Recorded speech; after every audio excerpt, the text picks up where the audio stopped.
Hello there, and welcome to Our Voices. Today, we're sharing a VOA exclusive interview with global philanthropist Melinda Gates, the co-chair of the Bill and Melinda Gates Foundation, which does much of their work in Africa. She's a businesswoman, mother, and author. In her book called Moment of Lift, How Empowering Women Changes the World, she talks about unpaid care work and family planning, two separate but pressing issues impacting millions across our continent. We'll hear what Melinda Gates has to say about both. We'll ask if sharing the labor at home between men and women is the solution to leveling the workforce, and if family planning is key to gender equality. I'm Oriane Itangishaka, here with my co-hosts, Ayan Bior, Hadiza Kiari, and in Haiti's seat today is VOA Africa Health correspondent Linord Moudou. Welcome back, Linord. It's good to be back with you again, ladies. So good to have you back. And you recently had a wide-ranging interview with Mrs. Gates. I can't wait to hear more about that. And I can't wait to tell you all about it. Now, the book, I've heard a lot of really great reviews about the book, and you had a 20-minute one-on-one with her. What did you learn? Very fascinating discussion we had. She talked about the fact that her experience was really part of her working on the ground, meeting women, talking to women, and really getting their stories of empowerment. So as she was working to empower women, she was also being empowered. And she also shares in the book some of her personal life, because she says it's important for her to be relatable, that women don't think of her, and people in general don't think of her as just this philanthropist, very wealthy woman, but she is first a woman, and as a woman, she has some similar experience than other women. You also spoke to her about unpaid work. What is that exactly? Women around the world perform at least 2.5 times more unpaid household and care work than men. And as a result, they work longer hours and have less time to engage in paid labor. Meanwhile, that unpaid work subsidizes the cost of care that sustains families, supports economies, and often fills in for the lack of social services. It's an issue with national economic implications around the world. Take a listen to why Melinda Gates thinks unpaid care work can increase inequality around the world. We say to men, if you want your children to be healthy, you need to think about certain things that your wife is doing. So the amount of unpaid labor she does, the amount she chops wood, carries water, cooks the meals. And if you're willing to think about that and to take some of that burden away from her, she will actually be better off and your kids will be better off. And the only way to do that is to, again, work with partners who are from the community and are on the ground, and then have the village look at the tasks that women and men do, have an open conversation over time about that, and then commit to change. And when you do that, I've actually seen this in Malawi, the men become champions. They say, my gosh, my whole house has changed because I'm carrying water now and my wife isn't, or I'm chopping the firewood and she has more time for these other things. And so that's a conversation we need to have all over the world. Even in the United States, women do 90 minutes more of what we call this unpaid labor in our homes than men do. Some of it's loving, caring work we want to do, caring for our loved ones, but some of it's just chores, right? And so we need to look at that 90 minutes, even in the US, or 6 hours more that a woman does every day in India versus her husband, and say, how do we redistribute the workload so women can do other things and the productive work they want to do in their lives? Do you see a world where unpaid labor will become maybe something more valued for women who are doing it?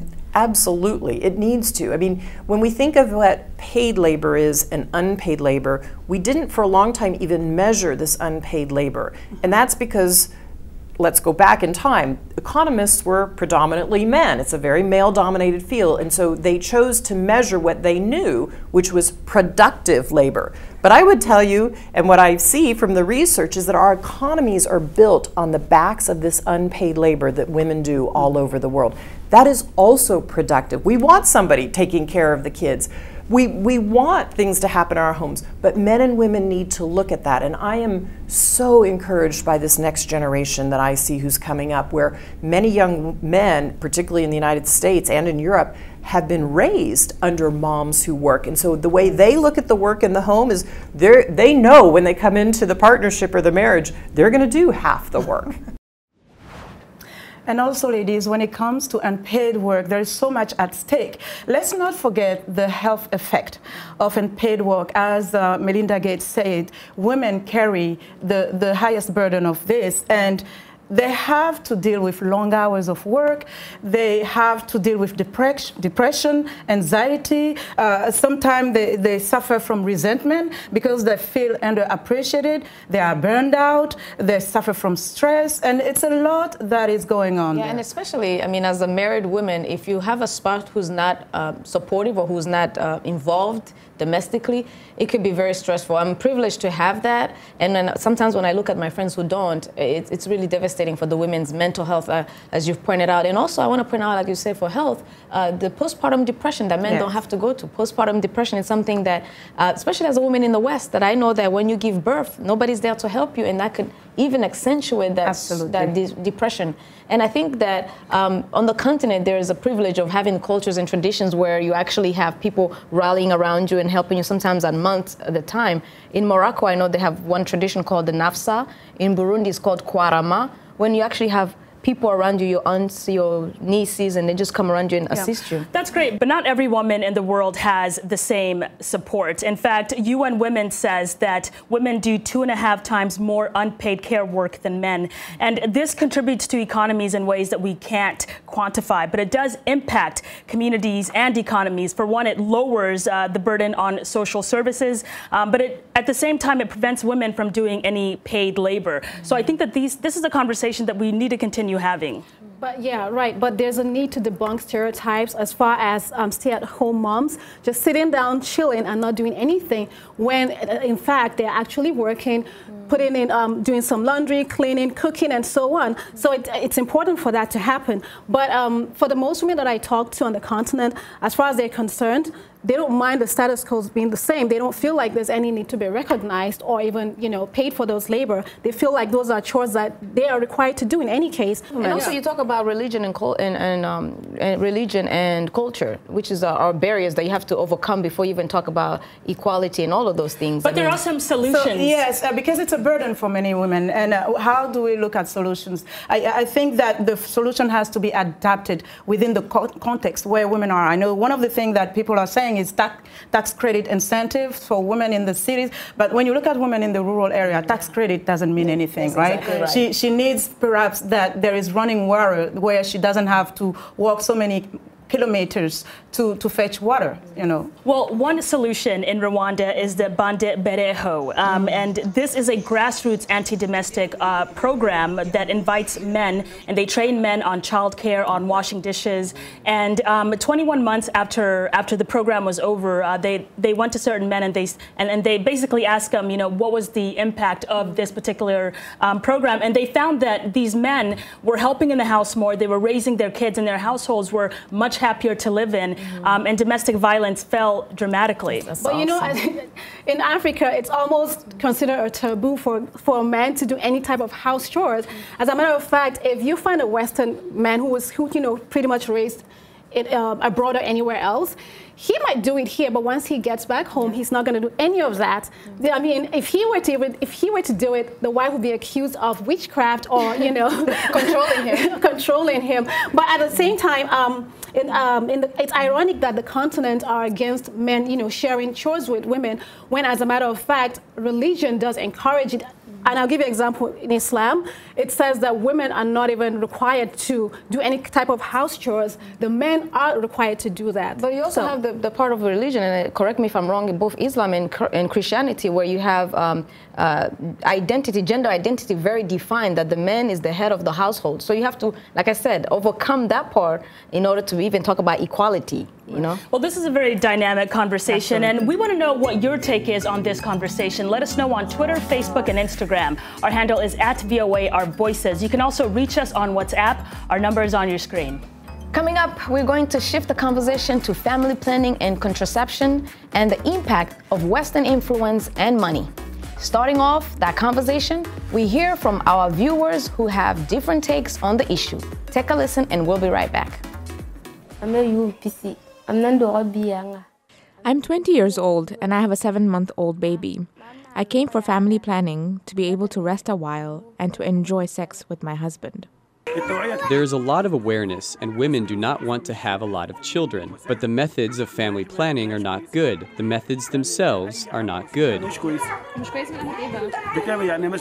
They cause side effects, so women go to hospitals and doctors. Eventually, the method remains flawed. She takes the birth control pills and still gets pregnant. What is she expected to do with the child? If her husband tells her to have an abortion, should she agree? Wouldn't that be sinful? This is religiously prohibited. Belief in God is the only important thing. All this talk of contraception is nonsense. Sexual relations should just be left alone.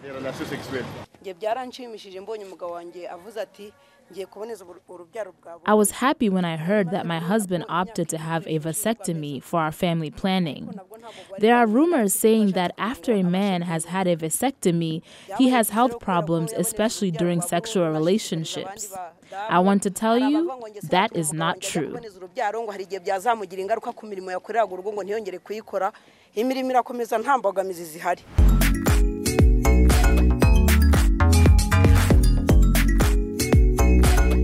On Our Voices, we're talking about the news and issues you're talking about. Sharing stories of development and growth across Africa, around the world, and in our lives. Topics that inform, empower, and change the rules. It's time for Our Voices with me, Haiti Adams Fitzpatrick, and Hadiza Kiari, and Ayan Bior, and Orion Itangi Shaka. Join us on Facebook at VOA Our Voices. It's time for Our Voices.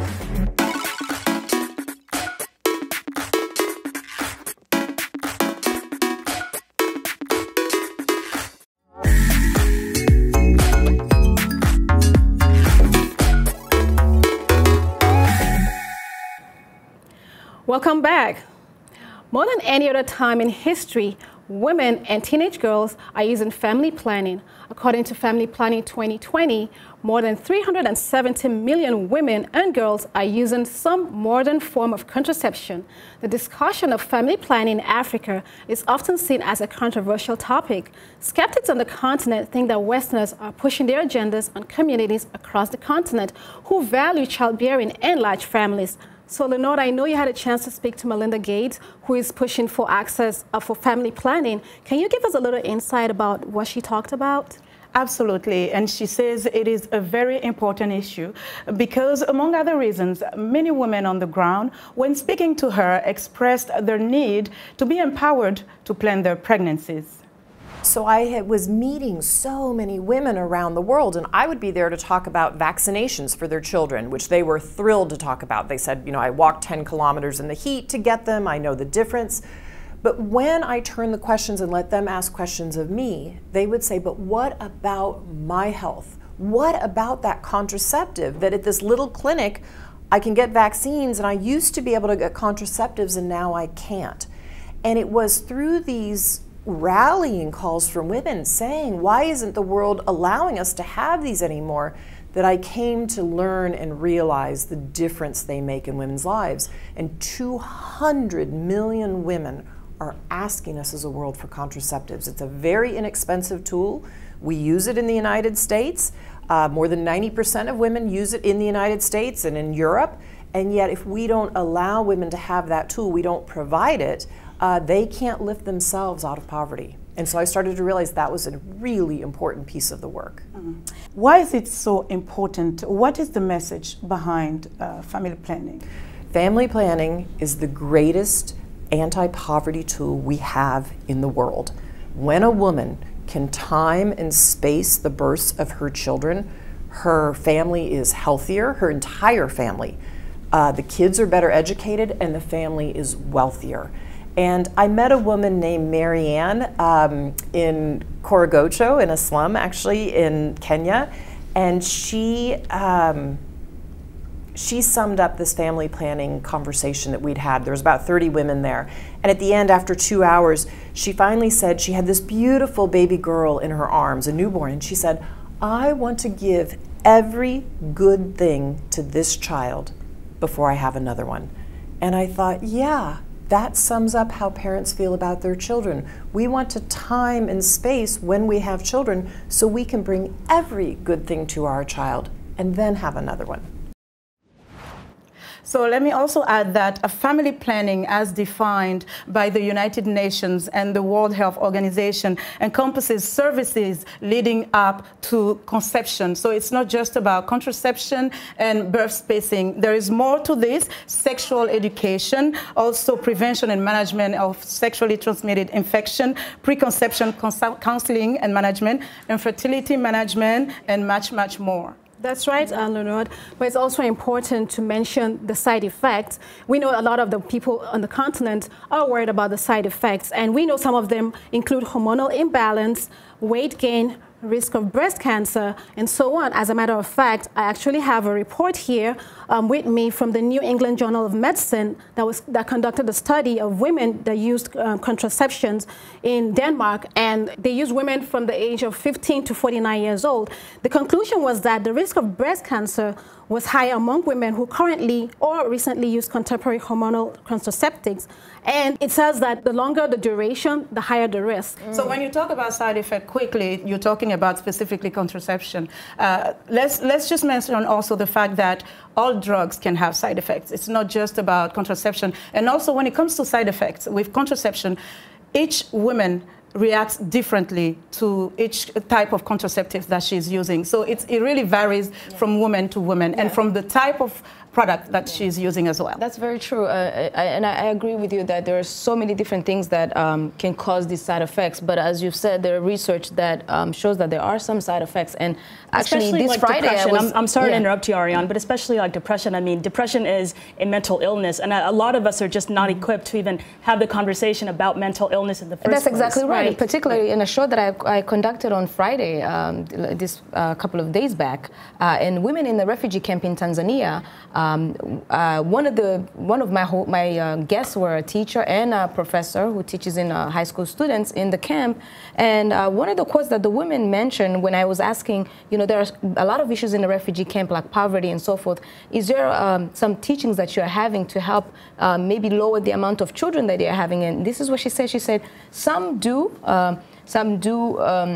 use contraception and end up bringing problems in their life. Once that happens, our spouses forget that. They encourage that to get the contraception, but when they see the side effects, they leave us. So there is a lot of fear in the side effects. The research can say different things, but the side effects, they are worried about what happens to their body, whatever the research. But it's important to know that one woman's experience may not be the same as the next everyone woman. else. And everybody has a different experience. And the problem is that they tell each other. Once have side effect, they tell each other, and they assume that it's always going to happen to them. And so that's the problem. Well, the conversation on family planning, I think, is really important. But it's also very controversial, right? I mean, for one thing, our population is supposed to grow to 2.4 billion by 2050. And I think that number really stuns a lot of people for a lot of different reasons. Yes. One, because it's linked to poverty. But I think that a lot of people on the continent think that the West is trying to control our population to bring it down. And so even people like Melinda Gates have said that this is not a tool to limit population growth. It is to empower women. There's a lot of people who just don't listen to that. But like you said, look, I'll tell you that there's a general perception in parts of Nigeria, particularly in the north, they have this perception that condoms are perceived as an instrument to encourage premarital sex as well as being promiscuous. You know, so it's not just that, but the culture and religion does not even support it. You know, so I think there's a need for people to understand what you're saying. And that's right, Ayan, when you talk about the population, we know that Africa is the youngest population. And when Ahmad Al-Dawi, who was at the time appointed to the U.S. Secretary General's envoy on youth, he said there's a great man potential, human capital, and great natural resources in Africa. But he said Africa's greatest assets are the young people. Yeah. But besides and there's that a lot of us too. That's exactly right. Besides also, there are many challenges with family planning programs that we know on the continent, in different methods also. The culture is one of them. And Joy Asasira in Uganda, a program manager of the research documentation and advocacy at the Center for Health and Human Rights and Development, she has a take on it when it comes to the hindrance like culture and religion. Let's take a listen. You know, religious and cultural values are very strong.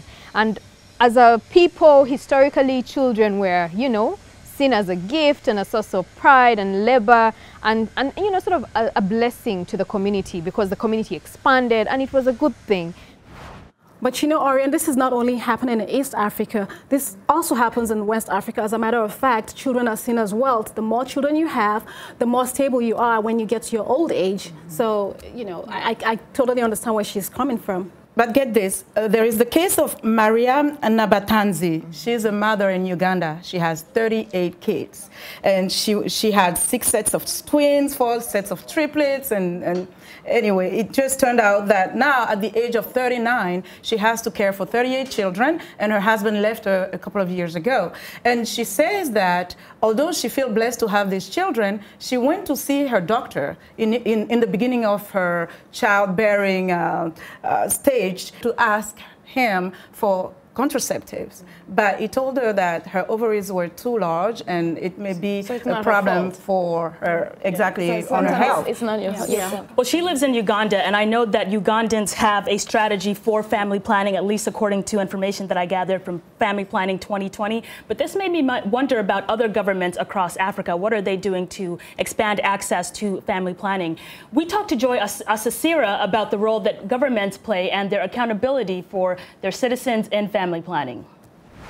To be able to hold governments to account as well at that level, because we as a country have international obligations under various, you know, laws and conventions and treaties, and to make sure that our governments are prioritizing these very important interventions, but also that women can benefit from, you know, scientific, you know, development. You know, these commodities have not just landed from Mars, they've been tested. You know, there is actually evidence about the benefits that they provide.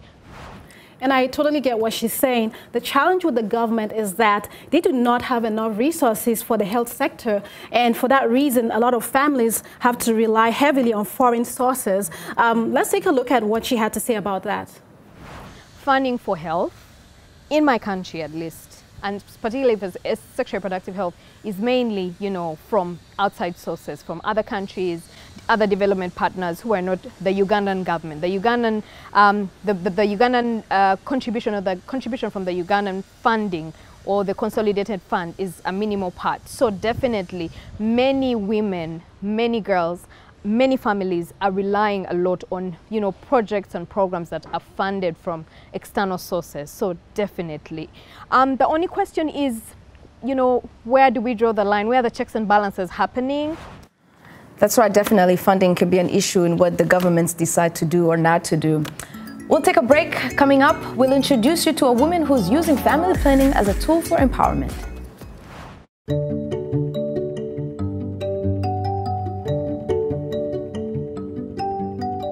This is a country that I chose to become a citizen.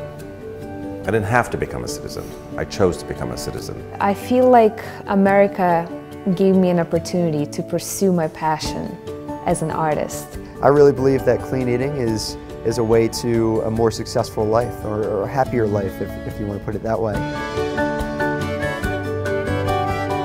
One of the things that helps me wake up every morning is doing better, being better. We grew up poor, and so I'm always focused on helping the working class be able to have a more comfortable lifestyle. I'm passionate about doing justice every day. I oftentimes say that justice is a verb, not a noun. You know, I believe in action and moving the ball forward.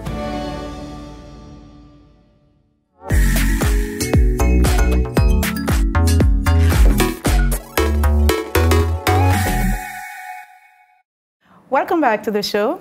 Today in our Women to Watch segment, we highlight women who are making major contributions in empowering women in family planning on the African continent.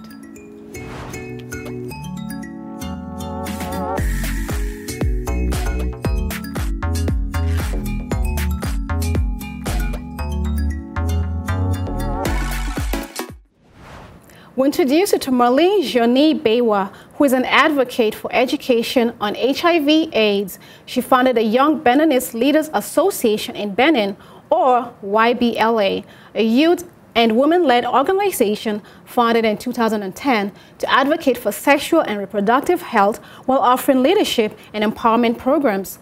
YBLA has trained more than 3,000 girls and women on sexual and reproductive health, leadership, and entrepreneurship.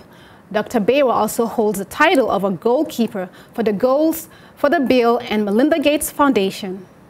Naomi Toulé-Salanque is empowering women to take control of their reproductive health. She founded Pads for Girls, which trains women to make sanitary napkins.